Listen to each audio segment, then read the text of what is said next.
pilotkan.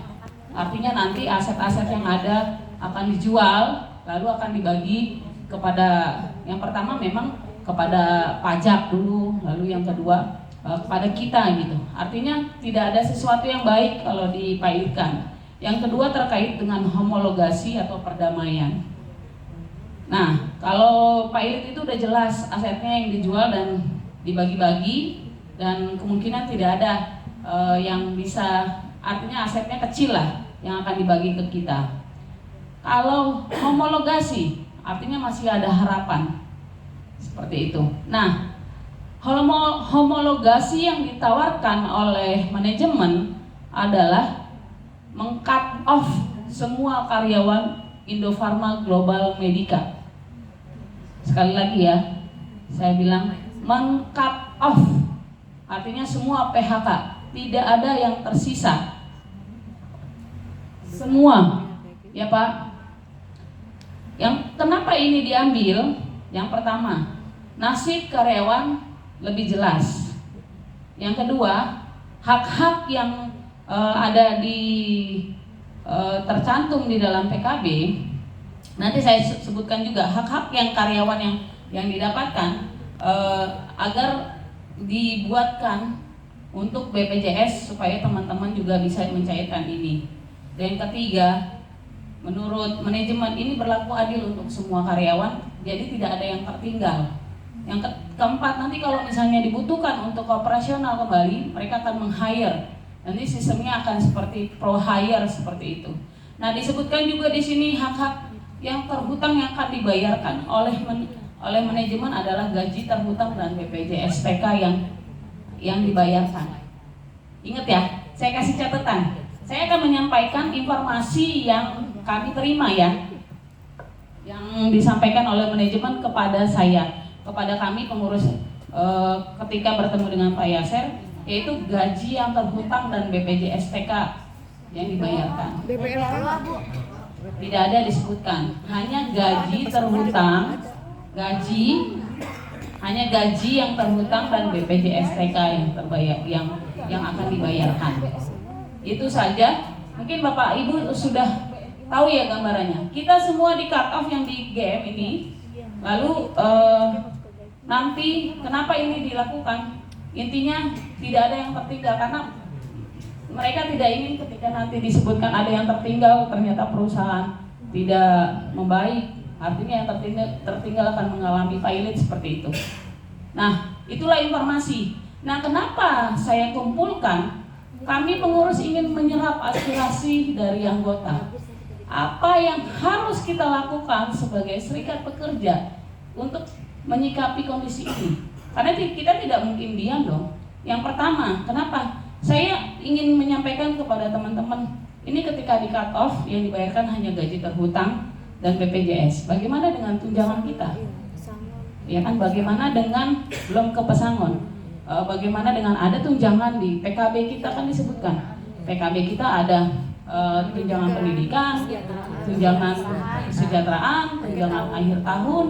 Nah, itu bagaimana dengan itu semua? DPLK kita. Nah, itu tidak bisa disebutkan oleh manajemen. Itu meskipun sudah kita tanyakan, tapi ini tidak bisa disebutkan. Lalu yang kedua, bagaimana dengan pesangon kita? Nah, inilah makanya saya secara online ataupun secara offline ingin menyerap aspirasi dari anggota. Apa yang harus kita lakukan untuk bisa kita memperjuangkan nasib kita bersama-sama. Karena ini kondisinya benar-benar, ya intinya gini ya, kementerian, holding, ataupun induk mungkin tidak ada penyelesaian ya, solusi. Artinya kita ini ditutup kan? Kalau di cut off semua udah operasionalnya berhenti. Kalaupun nanti ada operasional, mungkin mencoba meng-create ulang gitu, nanti akan dipanggil beberapa karyawan yang pro hire gitu, akan dengan sistem penggajian baru ya, itu nanti kita pikirkan. Tapi ini solusi yang harus kita lakukan. Ini ada informasi seperti ini, seperti itu.